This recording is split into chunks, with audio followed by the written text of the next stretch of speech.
Ljepotani, zajedno mi smo to uspjeli. Vi ste zaslužni za ovo.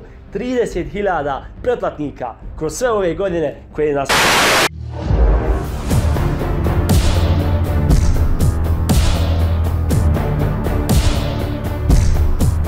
Neka je sa vama, dragi moji altruisti. Prije nego što krenemo sa oficijalnim dijelom videoklipa, želim da vam svima od srca kažem jedno veliko hvala. Uspjeli smo da pređemo magičnu cifru od 40.000 pretplatnika. Molim vas, potrudimo se, idemo dalje do 50.000. Sljedeći naš milestone, sljedeći cilj jeste 50.000 pretplatnika, 50.000 altruista. Vi ste najbolji, idemo zajedno, volim vas puno. A sada da krenemo sa ozbiljnijom malo temu. I neće biti baš toliko ozbiljno. Zamislite da se nađete u situaciji gdje treba da dođete do kuće. Kiša pada, pljusak, Bože sačuvaj. Pitate se da li treba da hodam do kuće i tako provedem više vremena na kiši ili ipak da trčimo do kuće s obzirom da ćemo tada kisnuti sa dvije strane. Kisnut ćemo ozgor da prostite i kisnut ćemo sa strane. Šta da radim? Da hodam do kuće ili da trčim do kuće? Kako ću manje pokisnuti? To je jedna velika dilema koju su pred sebe postavljali filozofi i veliki naučnici tokom cijele historije čovečanstva. Pa nisu baš. A nema veze, zanimljiva, jel tako? Osim ako smo mokri ko miš ili smo pali tamo u neku lokvu ili baru, ako idemo konstantnom brzinom, kisnut ćemo isto. Nadam se da ovaj mikrofon dobar reče. Ovo je nova bubica, sad ne snimam više sa Rockstrixom. Kada prođemo mjesto pada jedne kapljice, dolazimo na mjesto pada druge kapljice. Tako da kiša koja pada na nas jeste konstantna bez obzira na brzinu kojom idemo. Da bismo bolje ovo razumjeli, zamislite jedan parcijalni paradoks. Na primjer, kapljice kiše su nepomične, a mi i zemlja ispod nas se krećemo u vertikalnoj ravni, odnosno idemo prema gore. U tom slučaju pokisnut ćemo isto. Sad postaje zeznuta. Ako se pitate slučajno pitanje da li ćemo više pokisnuti ukoliko trčimo ili hodamo, onda jednostavno treba da se zapitamo na koji način ćemo najmanje pokisnuti. Definitivno, ukoliko gledamo nivo vlažnosti koju dobivamo po sekundi, onda apsolutno bez imalo sumnje najmanje ćemo pokisnuti ukoliko jednostavno stojimo na mjestu. S obzirom da kada trčimo ne kisnemo samo sa glave, nego kisnemo i sa strane. S obzirom da mi znamo neke super lijepe, dobre, pametne ljude, mi smo zamolili našeg profesora sa Mašinskog fakulteta, docenta doktora Nusreta Imamovića da nam ovo detaljno pojasni kroz prirodne nauke. Ukoliko vas to zanima, imate dolje u opisu videoklipa.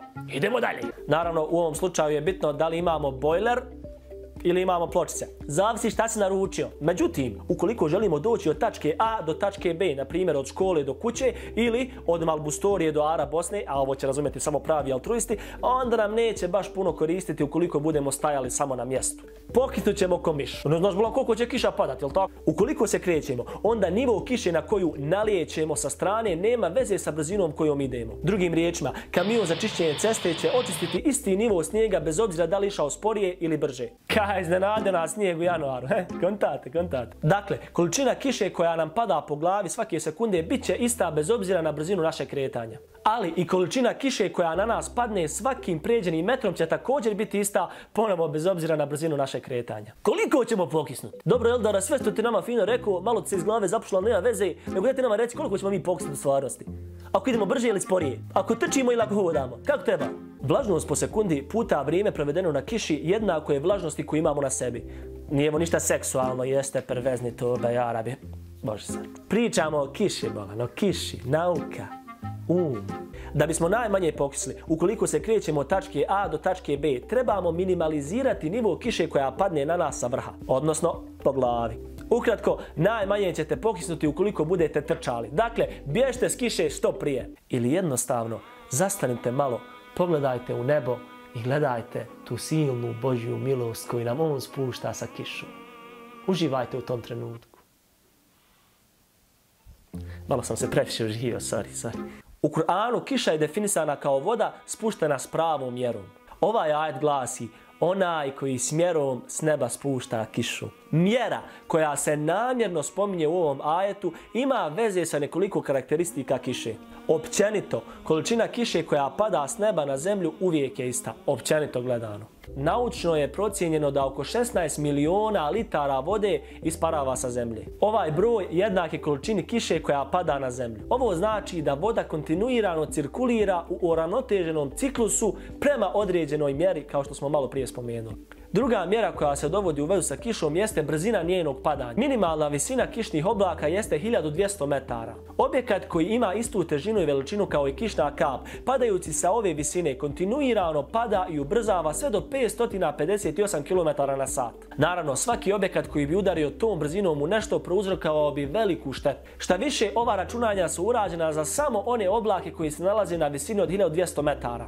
Iako postoje i oblaci do čak 10.000 metara. Kišna kap koja se nalazi na ovoj visini jednostavno dostiže destruktivnu brzinu. Ali u stvarnosti ta kišna kap nije destruktivna. Bez obzira sa koje visine je padale, ove kišne kapi kada dođu do zemlje imaju brzinu od svega 8 do 10 km/h.